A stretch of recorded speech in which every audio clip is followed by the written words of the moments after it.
Winter, spring, summer, fall, seasons change, we still keep it together.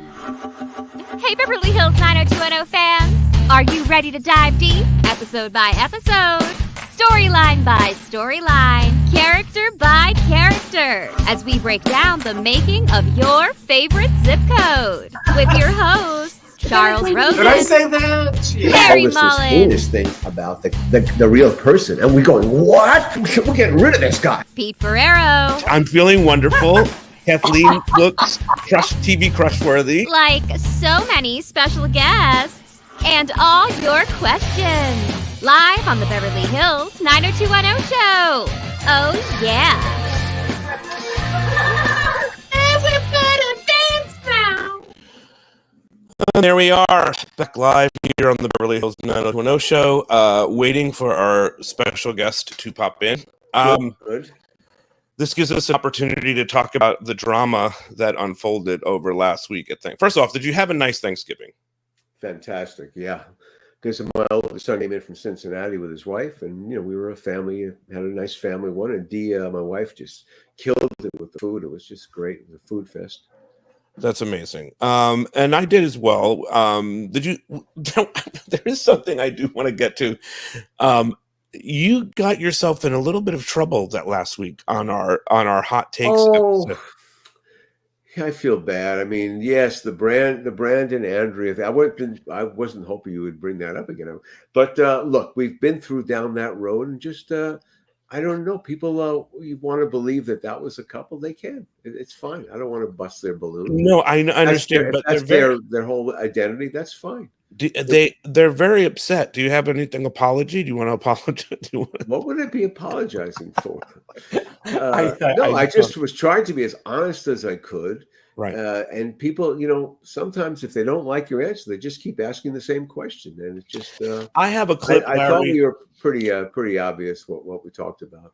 I have a clip somewhere that I haven't posted in a while where we had Gabrielle on this show many moons ago, and she also said that she didn't think they should have been a couple. They were better friends. Well, there was nowhere to go with that then. I mean, that was what her, I always say, sometimes you have to serve the show. And that was a relationship that was serving the show. It was not going to be, it wasn't going to be. As a writer's thing, there was no way out of that one. So today we're talking about With This Ring. And I wanted to say, we had a whole thing that happened on last week with the Instagram page where it was taken down, but Charles Rosen, our friend, made a phone call to a good friend of his, or a friend of his, Annie, and I just wanted to shout her out. Friend. This is Beverly Hills Connections. This is deep Beverly Hills Connections, which is important to put out that Chuck is authentically a Beverly Hills boy. He did some Beverly Hills stuff. Right. He did some Beverly Hills geography. And next thing you know, the page is back, and we're back at Beverly Hills 90210 show. We're going to alter the logo and do some things. I still don't have our special guest, so I'm just going to move forward with an ad and our other guests, and we will start talking about this episode. I have to get something from the store. I'm out of stuff. I need a new Claire shirt.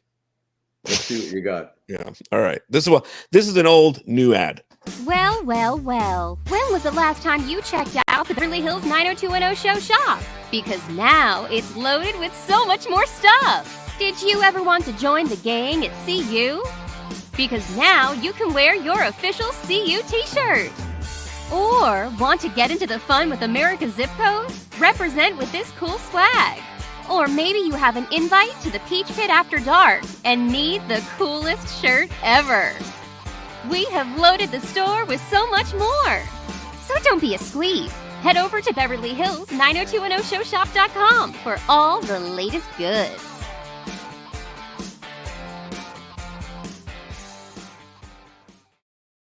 Okay, we have our panel here, expert Drew Kinney, who was a part of the show, making the show, and Bryan, who was not, but he has a Y in his name, and he's very Bryan popular knows on everything. Reddit. Bryan knows television, inside and out. He's always amazing me with his ability to know 70s, 80s, and 90s television. Yes. And it's a pleasure to have him here. He works a lot on the Reddit board, and we like those folks. And I guess, in a way, we're starting to trend to some of those more Reddit topics. Not Tonight's Show so much, because Tonight's Show is really about With This Ring. It was a season 7 episode. It was a February episode, and those are like the Moneyball episodes. There's a lot more over writing on them. And if anyone wants to understand, I checked the ratings of this episode, and it was 13.5 was the number. That represents like 15 million people. Like that would be like so insanely successful today. Do you think TV has people that watch? Like, does any shows have an audience of that size?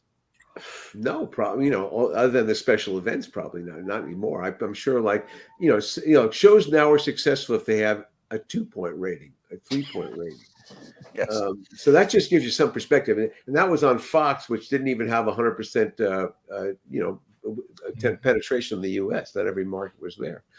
So that was pretty cool to look at those numbers. I was really curious, considering it was season 7. Supposedly our ratings were weak, and they were really punching strong that year, except for, of course, the Wednesday night before Thanksgiving, which always sucked. And that's personal piss off of mine, because of course the Rolling Stones episode was aired that night too, on a Wednesday. Anyway, that's it. The episode was written by Phil Savith, who passed away in, I want to say, November of 2003. He was my dear friend and partner for many years before this. We had a theater together. Yeah, I miss him every day. And he was a gifted writer who lived like a hippie in Vancouver, and I kind of poached him out of his comfort zone in Vancouver and brought him down for part of season 6 and season 7. We couldn't have done it without him. And he wrote this episode, and man, there's a lot going on, but it's almost structurally perfect because there's a complete story. This ring story is a complete story. And then within it, there's all the serialized elements, which are great, including, the Valerie Michelle Phillips playing her mother, Abby Malone. It's a really high act. Jason, wherever you are, it's a brilliantly directed episode. Hopefully Jason will join us shortly. He said he'll sneak in at some point, so we'll just wait for that. Good. There's also some throwback references in this episode too. There's a bunch of different things. Dylan and Brenda in London. Yes. Also some update there, which I thought that was interesting. But yeah, we referenced all kinds of stuff, and we did this intentionally because we knew our fans appreciated it. That made the characters even realer to them. They went through those experiences they're talking about and referencing. And yes, wherever we could, we always wanted, because we were inside the characters then. It was real. Okay, that's from a writing perspective, and we'll have Jason come in here in a second with directing as that happens. Hopefully that happens. We're not talking about something that's not going to happen the whole show. But I want to ask you about this storyline with Valerie having been sexually abused by her father. This is 1997. This is cutting edge. This isn't being talked about like this on television. So where did this come from, Larry? Well, it probably came from Phil, because he had been an award-winning Canadian Movie of the Week writer and had written a show called Liar Liar, which starred actually Art Hindle as the father character, and it was a father abusing a child. It was and so he probably had said, you remember that movie I did, and we just thought that, we've been aiming that way. And it also explained a lot for her about her dysfunction. It gave her a little bit of a get out of jail free card by knowing she was so abused, and that's why she's so damaged and behaves the way she does. But we've been working that story for a while, and I want to say shout out to Kane Picoy playing Tom. He was really good. I mean, I don't know what happened to him as an actor, but I thought he was a solid guy there, and that storyline was really good. And Michelle Phillips, I mean, people are acting their ass off in this episode. And I should say also, my brother was the composer here, my brother Fred. It's really, he brought a lot of emotion to the stuff too. Bryan, right off the bat, what are some of the things that you picked up from this episode in terms of hot takes? Any hot takes right out the gate? Hot takes? No. Like Larry said, I was really impressed with this episode. Actually, I rewatched it recently. I gotta say, one of my favorite callbacks that you guys did was the callback to season 6 with Steve starring in the porno flick I think it was Yes, called. three. That's right. Three Party pizza party 3. Yes, I was taken by that. Thank you for remembering that. Yeah, and I mean, like you said, I mean, the performances, I mean, on this one were just amazing. I mean, you had the Brandon Kelly Tracy subplot. I mean, that was the main plot of the episode. The three of them did a fantastic job.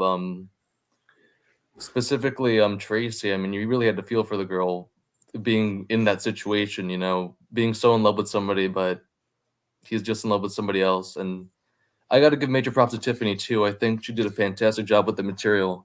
And I mean, you know, she really reminds me of Shannen a bit, and that it seems like she was always game for whatever you guys gave her in terms of writing. I thought she just excelled in this thing, and it made me sad that she won't claim her legacy for 90210. And I think we have to press her on it.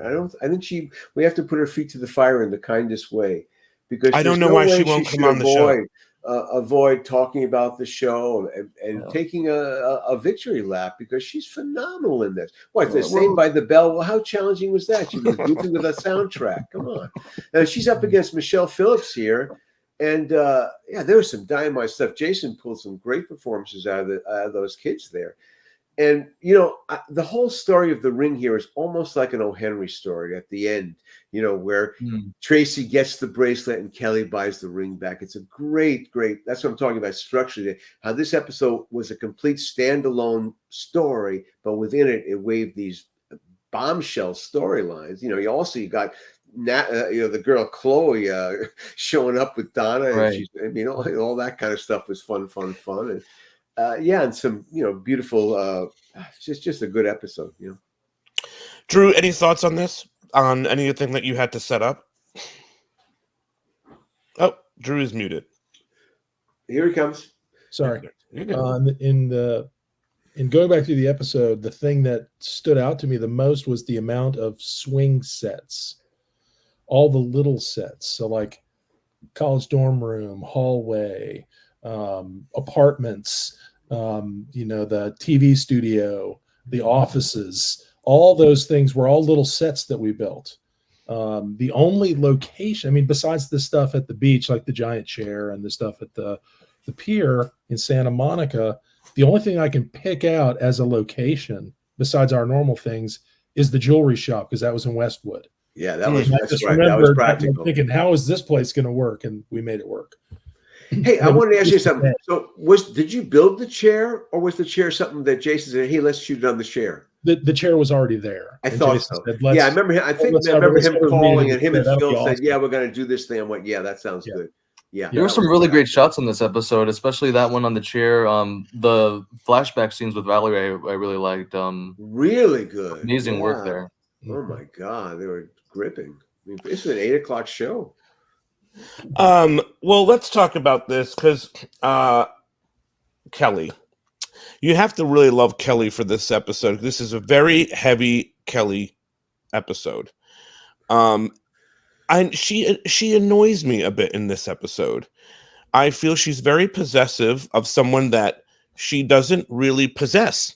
You know, that she is on and in and out about what she wants to happen. She's not really sure. She's stepping, knowing that he's going out with Tracy. She doesn't seem to care, and then she buys back the ring at the end of the episode, which I think is very bizarre. Beverly Hills. These are entitled kids. Okay, again, it's about them. Yeah. I mean, again, she's a flawed character. That's just so great about her. But yes, all those things are true, and she won't let it go. And she does reference back, "I chose me." She says, "Oh yeah, yes. I had the chance here. We set the whole thing up." Yeah, no, it reveals to her. We want her to hurt a bit. We wanted her to hurt a bit, which was good. At least you saw her have some pain. Yes, she buys the ring the ring to soothe the pain. Honestly, it makes sense for her character, because if you think about where she started at the beginning of the show, she was a character she wanted to be the center and impress everybody, but there was a shyness to her. And this is that sort of the antithesis of that, where she is like, she knows how to get things done, and she's not going to reveal something. She's going to make a move. Totally different person. I think it's a nice sort of build up for where her character moves through the arc of the whole series. Yeah, and also, there's something other interesting I noticed. in the Tracy references the royal couple. I think that's I the did first time catch that. we heard that, Yeah. which of course I always saw them as that. People hate that, but Brian, I'm curious for you from Reddit, the Brandon Kelly people. It's it's surprisingly a pretty popular couple on the subreddit.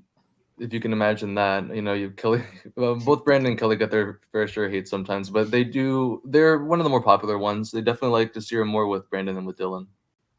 It's very interesting. It's a very interesting dynamic Well, because I will say they always Yeah. They love season 4 and 5, but after that it gets a little muddy for them. They're not a big fan of season 7 or 8. Brandon and Kelly.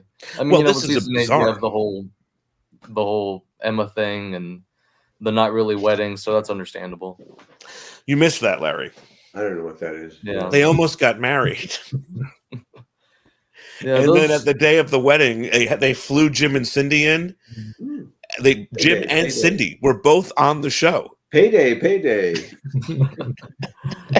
And they didn't get married, Larry, Mm. at the end of it. And I they had don't know. I feel like they all ate in the kitchen at the end of it. Mm. I don't know. I don't know what to say. Anyway, so going back to the Valerie thing, talk to me about getting Michelle Phillips as Valerie's mom. We had. Did we talk about that one with Diane Young in our season 7 stuff? I'm sure we did, but remind I listeners. think we were looking for someone terrific because it was going to be a couple of episodes at that time. I think, or maybe was this the only time we see her before your later on stuff? I think we've seen her once before. Once before, maybe. Yeah, I think so. I think you're No, right. look, I mean, Diane We've Young had to said have known we had who to that give us was. when we heard that she was available and interested, then we said yes, because we're giant fans of hers, and so that was just a big coup. But I thought acting wise, in this stuff, you felt the pain and you believed the fact that she did not know. And then in the end, it's again good writing. She sells the house because she can't live there in a way that kind of takes the curse off their relationship a little bit. And just that's a pretty mature episode. To have all these things happen in one episode is fucking phenomenal. And you talked about Kane Picoy, and he's been on this podcast before. You said you thought his stuff was so good. He's so solid. I mean, he was so well cast in a way. I wish he had a bigger career because he deserved one. But I thought he played the other guy really well, and he was really with her, and she was good with him. You really believe this relationship. These people from Buffalo now they're at Beverly Hills, and they're kind of outliers, and bonded by that. I mean, I liked him. We wrote some hockey for him too, which he didn't really play. Yeah.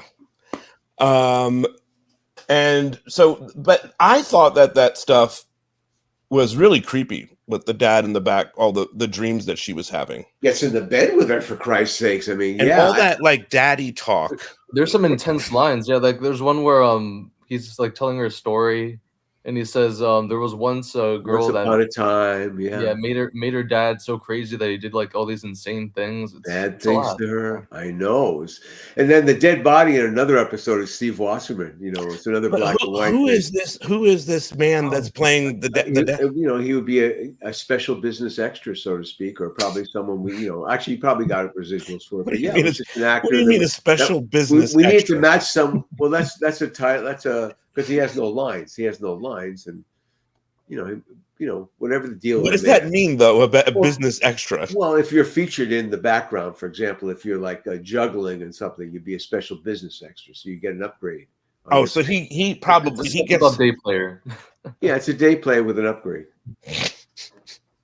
He's wonderful. Yeah, I mean, he probably was an actor friend, and we were looking for someone. I think this one came before the other one. When did the other one happen? I think actually, when we see the dead body, was that the leading to the suicide one? The lead wasn't stuff? the dead body earlier, like season 6? I think the black so. and white and the red blood. So basically, we had to match someone who looked kind of like Steve Wasserman. So that was kind of the idea. Better version of Steve Wasserman. Nothing better than listening to a podcast and nobody knowing the order of events. I just want to say, Brian, thank you for being here and knowing what season. Well, I'm pretty sure it was season 6. I think you're right. You're right. It might have Yeah. been. No, yeah, because that's what the whole David and suicide Donna. talk, and then David, and Donna, yeah. yeah. David and Valerie, yeah.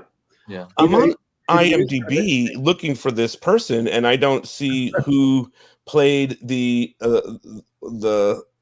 No, it wouldn't be. That's what I'm saying. It was a not even special listed. It was not because it was not a full actor. It was a special business extra. Yeah. You know, the other thing to point out, Yeah, I was but really also- trying to get for this panel a guy named Nicky Schalise, who Drew knows, who was a fantastic makeup man. He was my makeup man when I was a roadie. And he made up Jason for this part because Jason does his turn as Mr. Freudenberg, whatever his name is, the jeweler with the jeweler with Parkinson's.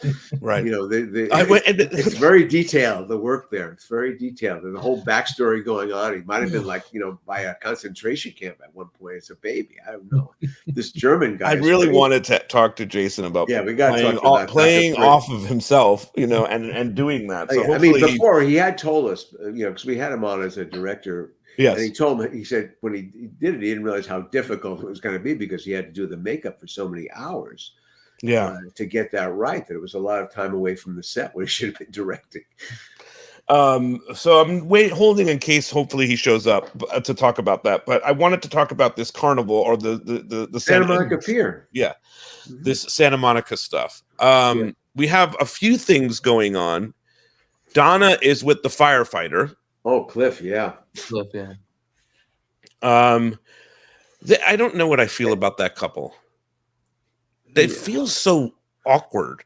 It doesn't fit. It fit well the time that we saw him before this, but for some reason it feels like it doesn't work. Okay, so he's the guy who saves her in the Bambi firefight. Yes, the forest fire at David and Mark Reese's Hollywood Hills house. Again, fire. We were not wrong to have fires. I mean, fires are part of LA, so it was not. I was not wrong about that. But yeah, it was kind of a cool episode. But yeah, he's a good guy. I think he's a big star in soap today, isn't he, Brian?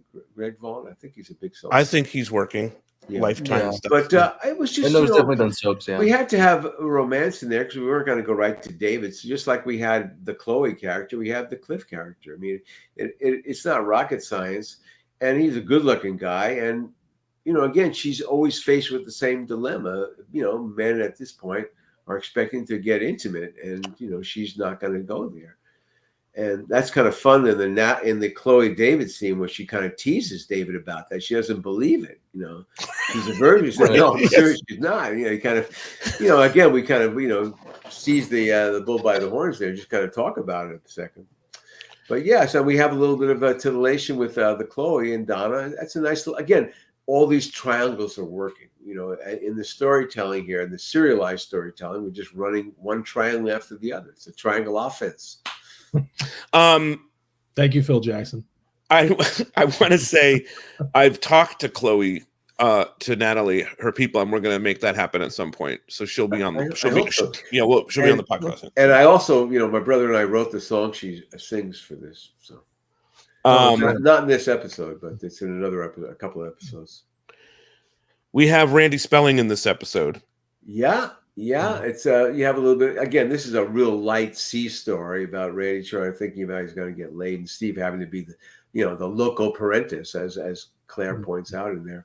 It's not a very attractive Claire episode, I guess. She's kind of on his case a bit. She doesn't do much else. I can kind of understand where she's coming from, though. I mean, despite her questionable past. Yeah, he's irresponsible, but Steve, comes through here. But yeah, it's a fun relationship. I really like the two guys together. I mean, Randy does a nice job here being the innocent, and Steve being the goofball, older brother, does a great job. I love that Claire is trying to suggest that Randy. What is Randy Spelling's character's name again? Ryan. He's young and he should have guidance. And then Steve points out that when she was underage, she was handcuffed to the bed. The handcuffs, That again, more referencing, which is something we did, really nicely. Again, keeping the things alive, not letting the characters get away with things without, calling them. Yes. What did you think of Fred's score here? Well, he's my brother. No, I mean, but it does sound different than what we hear normally in 90210. Do you agree that there was more of a it had more of a movie sort of feel to it? Lushness to it. Yeah.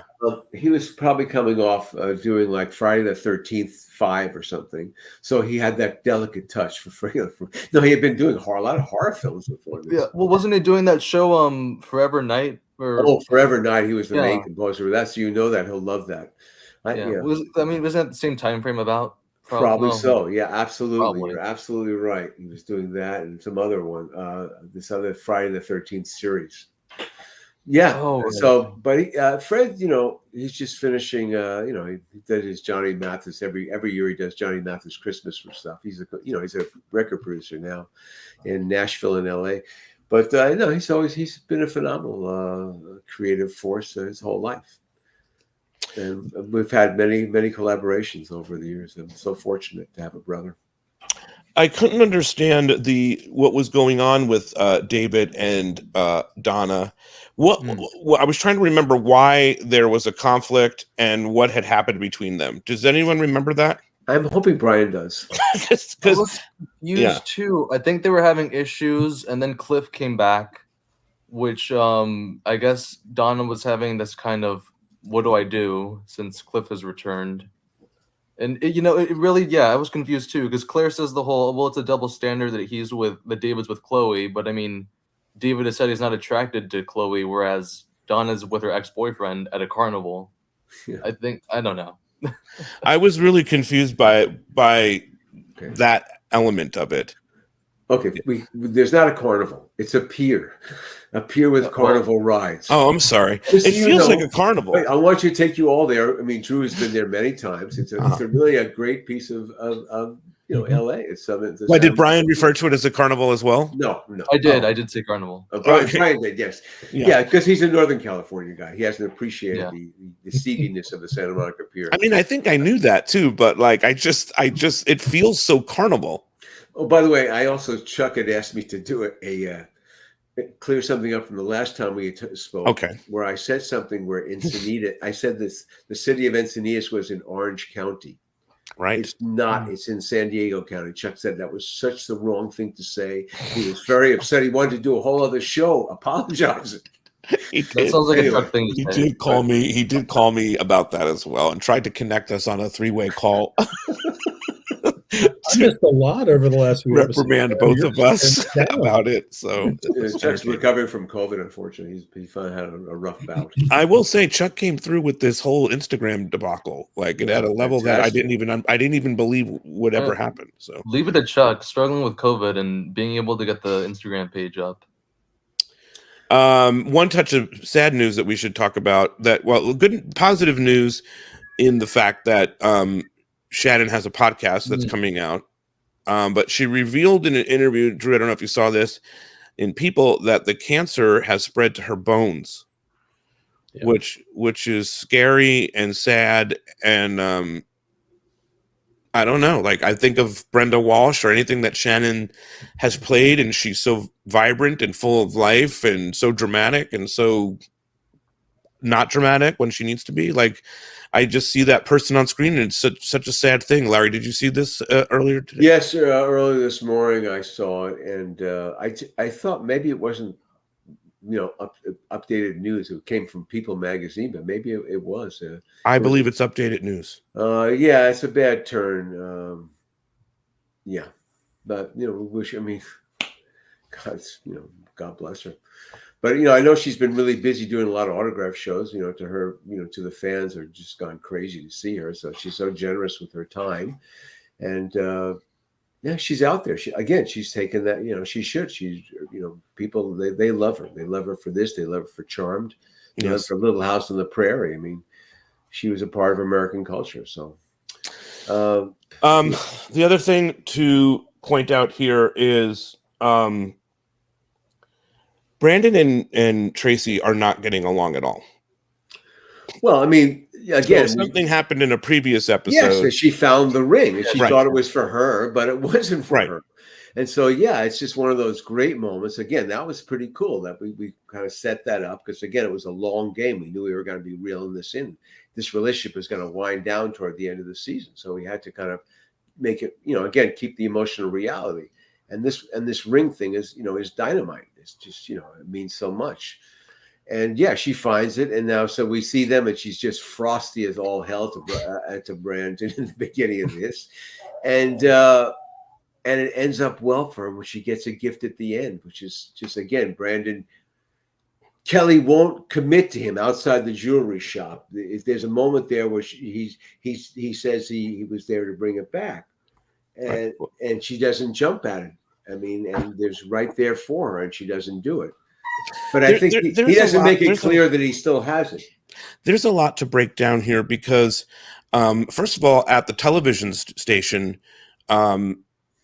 Tracy and Brandon are not there. There is just no communication. He's saying the same things over and over. You know what I mean? To try to get out of this, and then there's an awkward sauce scene where Kelly watches Tracy and Brandon get into an argument. Yeah.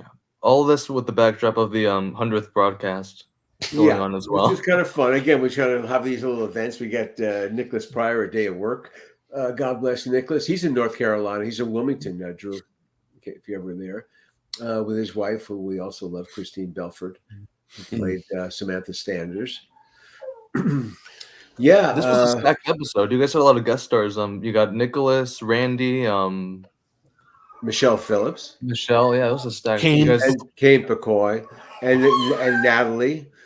Again, it was a sweeps episode, so you're really trying to give the network as many things that they can promote that are going to draw people in, and they did. They did a good job. I mean, I can only imagine what the promos for this were like with Valerie. They must have really wanted to, they made it really titillate. Oh, it had to be. It had to be. That had to be the ad.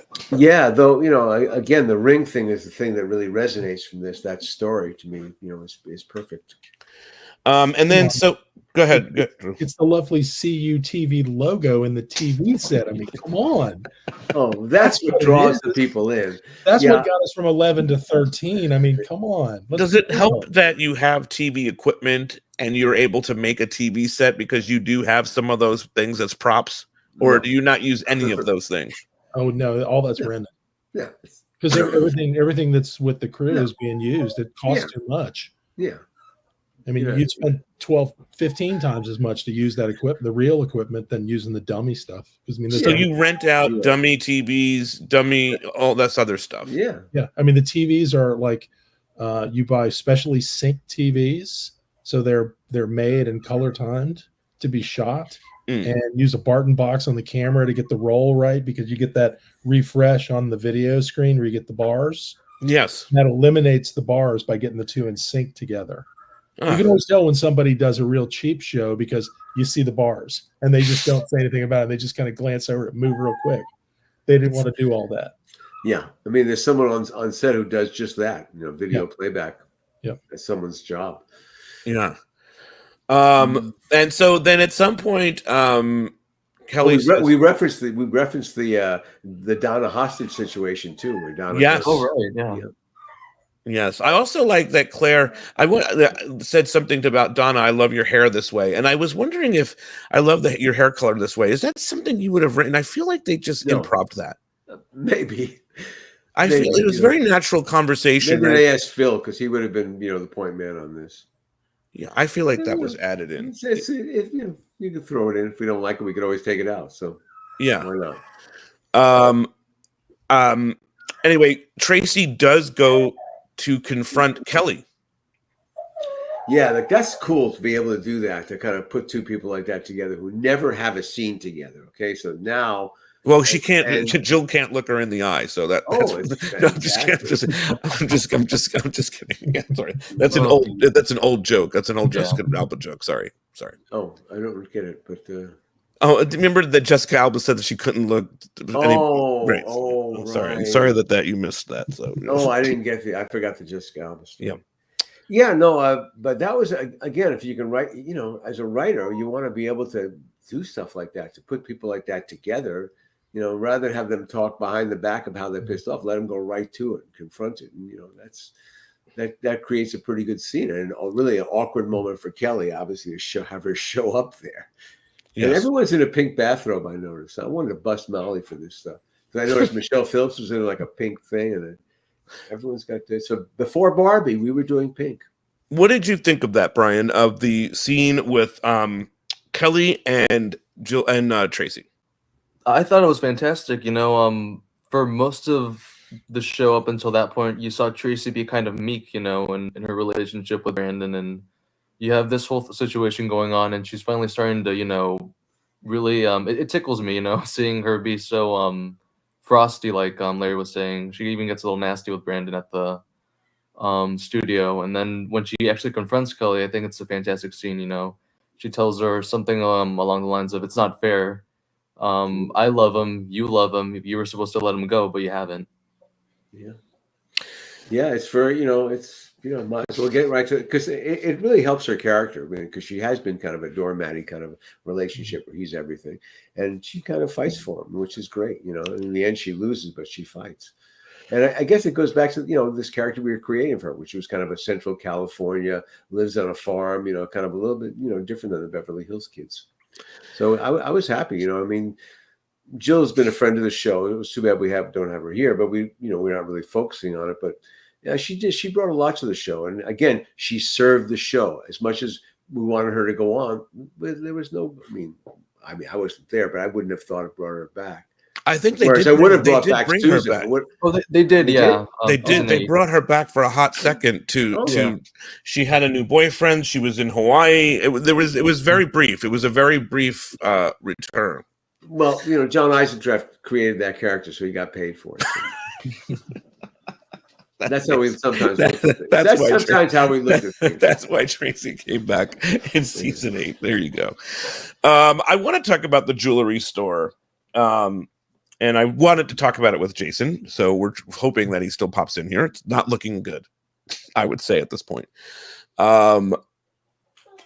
This idea, and we talked about this in the Thanksgiving show, this idea that Jason would play 2 parts. Larry, who would say this idea? Would it be your idea? Would it be Phil's idea? No. Would it be Jason, the director's idea? There's no way I can't remember clearly, but there's just no way I would have said to Jason, who's directing, would be irresponsible.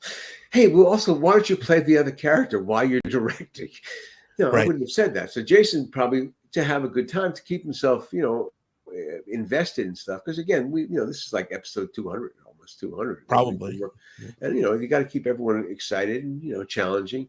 He probably said, yeah, let me kind of do this and play the jeweler. Maybe we talked about the jeweler in the concept meeting with Phil and him and I, or maybe just Phil and him, and you know, it was going to be a German guy, and he said, you know, I can play this. So maybe Phil encouraged him. You know, unfortunately, Phil's not you know what he had to do, Larry. He had to go into Paul Wagner's office and go, look, I got this idea. And Paul had to look at him and say, are you insane? No way. Get out of here. The only thing is that normally would happen, but Paul was so absent that year. Yeah. That was the year he really was sick. So I wish he was there, because I would have still been working in the season 8 and 9. I needed him desperately to handle the actors.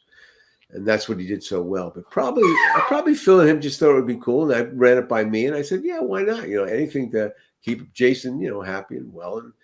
And he did a great job. It's so detailed, the work, and I'm watching it now. This Parkinson's hand, and then he improvises one line at the end, which I know. I love that. Yeah. What a strange young man! You guys, what a strange young man! Like a little reference to himself and the thing, which is sweet. I mean, it's, you know, he's. But I mean, the dramatic directing he did for, you know, forget it. Look, it's hard to. He always has to direct himself in these things, but to also have to spend the time in the makeup trail. That's where he realized that he didn't think that through. When he's playing against himself, there's obviously a stand-in to stand there and has to kind of look from behind like Jason and whatnot, right? Yeah, very standard, very standard. How helpful do you think it is for that person to be an actor, or for that person to be in it, or does that matter, do you think, to Jason? It was one of our stand-ins. It had to be. Yeah, It's one of the people we normally have stand in. probably standing for Jason. Yeah. Does the person have to run dialogue with him? Does it, like, these are the kinds of things If he's I'm wondering. comfortable with him. He might. I mean, they sure. already had great relationships from doing that stuff all the time. Again, it's a little bit of a family. If you're running stand-in for someone, you're part of it, really. Yeah. You're there every day. Right. And everyone, trusts you and likes you and, wants you to succeed. This idea that he's gonna, but it's not intellectual property. You shouldn't get a residual. I want to say, though, you said that he did eventually sell the ring for something for Tracy, but initially he does not do that. Initially, he does not want to get rid of it still. Right. And he walks out with there, and they have that great moment on where Kelly and Brandon are outside the jewelry store, shot really in Westwood. And he must is it a real jewelry store? She thinks she came too late. Okay. Mm-hmm. She thinks he's already done it. She does not know that he still has it. He does not tell her he still has it, but he can tell from her reaction. She goes, "Oh, well, it's probably for the best. It wouldn't work." She basically gives herself a soft landing, and he doesn't. Again, it's one of those lost moments where neither of them commit when they could have grabbed it. And it's a touching moment. And then, she goes to buy it back. I mean, because she does feel maybe guilty there, that she has stepped on his relationship with Tracy. I mean, it's very complicated, but it's played nicely and real, and it's a beautiful score, and it's quite moving. It's really, it's one of the highlights of that season for sure. I think it's abnormal for her to go buy the ring back. Oh, but she's from Beverly Hills. That's what you do. You want it. She's definitely got the money for it. They're not. And then Tracy at some point says that Brandon, she doesn't want anyone else to have it. That's so beautiful. That this is a shows topic. how much she loves him. That's like you said, she's a flawed character. Curious on your thought. At some point, Tracy tells Brandon that you've already been cheating on me, like in his mind, because he's holding on to Kelly. Do you guys, Brian, is that cheating in 2023? Holding on to someone in your mind? You're of this generation. Is that cheating? I don't think it's a generational thing. I think it's more of a. It's always been cheating. You'd be jealous. It's emotional cheating. I guess you could say it's emotional cheating. Do you think he's emotionally cheating with Kelly, Larry? You're the author. Definitely. Because he's keeping secrets. He's keeping secrets. He's not in the relationship 100%. You can get busted on secrets. It's just gonna come back to haunt you. There's no defense. He's been lying. He hasn't been forthright. How do you feel about this, Drew? And again, lying is the cornerstone of drama. Yes. Well, it's interesting. I'm sitting here listening to this and thinking about this, and I was just looking it up, trying to find the actual quote, because I'm sure I'll butcher this. But I was talking about the arc of Donna from the sort of innocent ingenue to where she is now. And I think you'll like this, Larry, that it almost kind of, especially with the whole bit outside of the jewelry store where it's the moment that doesn't happen, it kind of makes me think of Tangled Up in Blue, where it's the story of the unrequited lovers across generations and different people, where they come together very briefly and something separates them. And there's a reason that they can't stay together. And it's like, we're talking a little bit about the whole idea, whether, Brandon and Kelly and everybody wanted them to get together. It's like, if they got together, you'd lose that entire arc. Right. That would have ruined everything. It's so much better that doesn't happen, because you want it to happen. And then there's those moments like that where it could happen and it can't, and it's like, and it makes you feel it very deeply. So it makes the story better. Yes. That's what we aim for. I mean, that's, always the idea in these kind of things. You have to kind of bring them close and put them together. But again, keeping the emotional reality of it, you got to really slow play it. You got to make it seem real. Yeah. And that's what we always were successful for, because we had so many episodes to do it, that we could slow play the storytelling. And, again, we were playing against, when you were watching it on a Wednesday in November, we were shooting about Wednesday in November. We were right on the time on the calendar, which also contributed to the reality of the show, which was unique at the time. Really, no one kind of did that. I'm curious for Bryan, the moment about with Chloe where she's in the bra. I think it's an iconic 90210 moment. Do you? Is that a memorable 90210 moment? That always sticks in my brain. Yeah, definitely 90210 crossing into Melrose Place with the bra thing. Yeah, probably so. You gotta love Chloe. She's a fighter. She's not willing to let David go. Larry, do you have a thought on the bra? I wasn't that happy with in general. It's kind of reminiscent of the bra in season 4, the 3 bras when the girls expose themselves to John Sears. It's this kind of flat, doesn't look like lingerie. It looks like a bikini top. I wish Molly was here so I could bust her on it a little bit, but not my favorite. Bra. I mean, I would have liked a little bit more frilly, so it looks more like lingerie. She looked incredible, Chloe. Maybe Chloe didn't want to do, lingerie. Yeah, maybe so. Like I said, find out. We were not there, but she was a gorgeous girl. I mean, really. Oh yeah. There is a slap here also, right? David and Bryan in general is a chick magnet. So whoever you put Bryan with, it's got to be beautiful. No, I was gonna say the stuff with Michelle Phillips and Tiffany is really, really good. There's a lot of powerful stuff, and Michelle Phillips at first is denying that this happened. And then she comes around on it. It is Valerie's mom, and it is happening. There's a smack at some point, right? I mean, it gets pretty intense between the two of them over this incident. And and Kane Pacoy, Tom is there to validate and verify everything that Valerie had been saying, who has a history of making things up. But this is not one of those situations, right? Yeah, Kane got to do a scene with Michelle Phillips. Yeah, I just amazed that Jason got these actors to commit to this kind of a level of work because again, Michelle would not have known Tiffany, and she was not really an experienced actress, Michelle Phillips. I mean, I haven't looked at her IMDb. Did she do other series? I'm sure she must have done another soap. She had a stint on Hotel, which was another Aaron Spelling production, playing a villain character on there. So she must have been in the Aaron Spelling universe. Yeah, a little bit. That's probably how Diane was able to get her. What was this?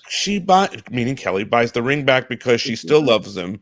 She has no idea that he still loves her. I think the both felt the opportunity as lost. Yeah, I think so. But the ring gives her hope that down the road, as true love could always return. Our friend Amy says she was on Knots Landing. That's what it was. She was on Knots Landing as a regular. So she had some chops. But yeah, she just turns it on, and maybe that really helped her. But maybe she pushed Tiffany on that too. Chance says Michelle was in The Fall Guy in season 2. Now we're getting the IMDb history. Yeah. Wow, I like it. Fall Guy, that's really a good one. Wow. Renee says a love boat in there. The slap was shocking at the time. It was in the preview of the episode. Excellent. Yeah. I think Drew's right. I think she also was in Love Boat, wasn't she? Of course. A few episodes, yeah. Bryan, you would have been in the Love Boat if it was still around. That was one of the classics, yeah. Let's see. Claire naked in front of Brandon was iconic too, considering she was rejected. So I don't, I still would love to call Brandon out on that. You mean why he turned it down? You mean why he turned it down? Outrageous decision choice. That was a wise moment. It was a chancellor's daughter. Which is funny going back to her being. It's funny her going back to being super protective of Ryan and possibly having sex when she had her wild streak back in season 4. That's why we call her on it, Yeah. But yeah, it's it just shows you humans are like that, hypocrites. I mean, I will ask you, Larry. There is a lot of references to previous things in this episode. You mentioned that they talk about the Emily Valentine situation, right? They talked about. You said that the porno movie. I missed that reference, so I don't know. Yeah. I don't know how I missed that, but and then also Brenda and Dylan in London and all that stuff. So like, well that's a really really again. We had opened- the opportunity there to kind of Kelly a little bit. To, where's Dylan? Where's Dylan? We wanted those people to come back. That's the truth of it. It was kind of like a clarion call. Send it out there. Maybe it'll happen. Is that why? Yeah, and also for the fans, just to give them a little, that Update. they're still, the characters are still alive. Yeah, and to think that they're together. And this is episode. We play that off later in a little scene in the season where Kelly thinks that that Dylan's going to be there at the airport, changing over or something, Yes. and she goes to the airport and kind of lets Bryan down for a second. Yes. Oh, right, the fake telegram from Valerie. Yeah, the fake. Yeah. Oh, that was a fake telegram. I forgot. Yeah. Well, she was a flawed. Her father abused her. So whatever she does, it's understandable. It's like a get out of jail card. Yeah. So that's it. We don't have Jason. No, that happens. We love Jason. I wish I could tell him how good this was, because seeing it again, there's so much direction that goes on other than the mirror shot, which I would like to discuss with him. I'll just say, Jay, I'm disappointed you didn't show up, buddy. I'm sure there's a mix-up of some sort, and we'll get him back on here to talk about this episode at some point, I'm sure. So sorry if you tuned in waiting to see him. We were waiting to see him as well. He's not here, but I'm sure that we will have him back and get an explanation. He said he will tell us what happened, I'm sure. Any final thoughts, Larry? Do you think this episode still holds up after all these years? 15 million people who watched it the first night could not be wrong. No, I was very. This was really a jewel episode. I have very fond memories of it. Again, it was Phil Savith that wrote the shit out of it. And, it's just a successful. A lot of stories came together in a nice way with art direction, and it just had a good look at. It looked sumptuous. It was good. And like you said, there's a lot of actors in it too. Plus, we even had the TV station aide had a couple of lines. Like we gave this girl a couple of lines. I mean, who is she? I have no idea. Wait, 2 questions for Drew. What is it like to work at the we're not calling it the carnival at the pier? It's a standing carnival. I'm so sorry. At the pier, is it helpful? What is that like for you? Well, I mean, the whole place is set up. So you don't have to say, "Oh wait, the Ferris wheel is supposed to be there, and it's there now." But are there anything that you have to bring, or anything that you have to do to a location like that? You really just have to hide some signage, and honestly, that kind of thing, like a bunch of balloons, goes a long way at hiding stuff. Sure, you put it like right in that one spot, you can hide a whole truck lot. So yeah, that's really the only thing you're really doing there is logistically, like how do we hide that? Because everything else is pretty much. And the jewelry store was a real jewelry store. Real jewelry store. Yeah. Was it easy, hard to work in that jewelry store? Some places can be challenging. Do you have any memories of the jewelry store? The only thing I remember thinking on the Scout was, man, this place is small. Yeah, it's small. And but it worked everything with the day, and Jay could visual. Jay was like experienced enough at that point that he could visualize how to make that work in that space. And those two things work together beautifully. Because I haven't seen that in years and years. I remember that store exactly. I know exactly where it is. I haven't been there in decades. Yeah, I mean, I saw some people saying that they've been there twice. Like, I don't know what you see there. It's right in the village. It's right in the village. I guarantee he doesn't have the ring. The jeweler does not have the ring. So it feels like he would have a ring in there with a little sign that says "The Ring." Oh, and, yeah. This ring that. Damn! I just gave him the idea. Okay, so this is our show. Larry, any final thoughts? And Bryan, any hot takes about any of the characters or any of the choices? Like I said, I'm still that whole Donna Cliff thing. It really, I don't know. It wasn't a good look for Donna being so upset with David and Chloe when she was just at the pier with Cliff. This is what I'm saying. And kissed them. She kissed the guy too. It's not one of the prouder moments. I think that storyline didn't really have much after he saved her from the fire. That was good. Yeah. But no, It should have just been I wrapped don't think we really had a lot of enthusiasm for that storyline. Let me ask we you, knew Larry, where we were going. That we knew that Don and David were going to get together very shortly and finally do the deed. I mean, so it was. Was there any plans for Chloe beyond this, or was she just for Chloe? Yeah, no. That was a short-lived little. Again, we knew we were winding down. We knew that we were going to be. Phil and I probably were already writing the last episodes, which was Don and David the bedroom scene, Right? Which Jason also directed. I'm not sure how many episodes later. That maybe like it was 10 episodes later. Because we did 32, so I'm not sure how many. This was February. We would have gone to May, so there would have been probably like 8 or 9 episodes later. They're gonna be back. So you don't want to make them too hot because it's gonna have to break it up. So I forget how we break up Cliff and Donna. I can't. How do we break them up or kind of stop their relationship? Does Donna just say we can't keep doing this, or I can't remember. There's a scene I'm pretty sure with Felice. They're at some kind of event at the marina on the boat. I'm drawing a blank. Yeah, I can picture a little bit of that where David comes back. Right. They think they actually are Something pushing. on the boat. They're actually pushing Cliff. They like Cliff. Yeah, we shot at the marina. That was always sweet. I watched the Christmas episode recently from season 6 where Felice tries to buy off Ray. Fantastic. One of the things fantastic moment. And we don't know what happened. Point out, and I don't know if we'll ever cover that in full. Did we ever cover that episode? I don't know if we ever did. No. I think we did love that briefly. episode. That's called what is it? It's the one with cocaine. Colin does cocaine in the wash bathroom. Maybe, but Donna's father is wearing this. Ray drops the tree off, and he's wearing this red sweater. I was just like, "Wow, that's really a lot of red for this." Yeah, we haven't heard festive. Much, from Michael Durrell. We've tried to reach him. I think he's really ill, or just not really functioning. I like when we write someone off by being really ill. There's a couple of things here. There's another rant for you. What the heck is with Colin Wiles? I mean, Jason Wiles. Why does he not come on the show? He promised. Okay, so this is a moment here, right? Let's talk about it. Yeah. So, and I'm going to send him the clip. So this is exactly what happened. This goes back 3 years ago, right? This is like 2020. Larry found Jason Wiles on social media. He reached out to Jason Wiles, and Jason Wiles said, "Absolutely, guys, let's do it." We were so excited. We're sending dates. We're sending information. Jason Wiles does a total disappearing act. We don't hear from him.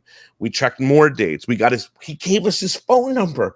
We text with him about nonsense. You know what I mean? Like I think he did the other podcast. He did OMG. No, he has not done that. They're not there yet, Larry. But he will. Don't worry. He will. Yeah. That would really piss me off. I'm going to ride his ass if he does that. I'm going to bust his balls. Your list is getting long today. Tracy Middendorf effect. What's that? It's the Tracy Middendorf effect. Yes. Yeah, she did. And also Dina Meyer. Well, but Dina Meyer's episode of 90210 OMG was really a wasteful 15 minutes of everybody's time. However long she was there, she had no memory. She didn't know what she was talking about. She confused the scenes. I mean, the two girls were doing their best to salvage what that was. So, I don't know if Dina was fully Jason, in it. I'm still hopeful that Jason. I just reached out to him like 2 weeks ago. Jason Wiles, because I saw him. You watch sports through. He's in one of the Fansville football commercials. The Dr. Pepper Fansville. Right. It's a big commercial. Have you seen it, Brian? I haven't. No. Yeah. Well, if you watch football, which millions and millions of people do, there's a series of commercials called Fansville, which are kind of classic. Right. And they're Dr. Pepper commercials. And sure enough, Jason's in one of them. So I wrote him. I said, "Man, you're in Fansville," and okay, send him a little. Did he write you back? No, nothing. Ghosted me. So it's like him, Tiffany. I mean, his character is. Do you think his character is still in jail, or would he be out by now, Colin? Oh, he's out. He's out. He's living in Thailand or something. He's probably living in Bali. making art there for the tourists. I thought of a story slam. Oh, good. Okay, it's all these years later, and someone's going to do one of those true crime docs on the money scam with David Hayward and. Oh, fantastic! That'd be hilarious. That'd be hilarious. Right. It made me think when you talk about Colin, though, talking about LA things which still exist.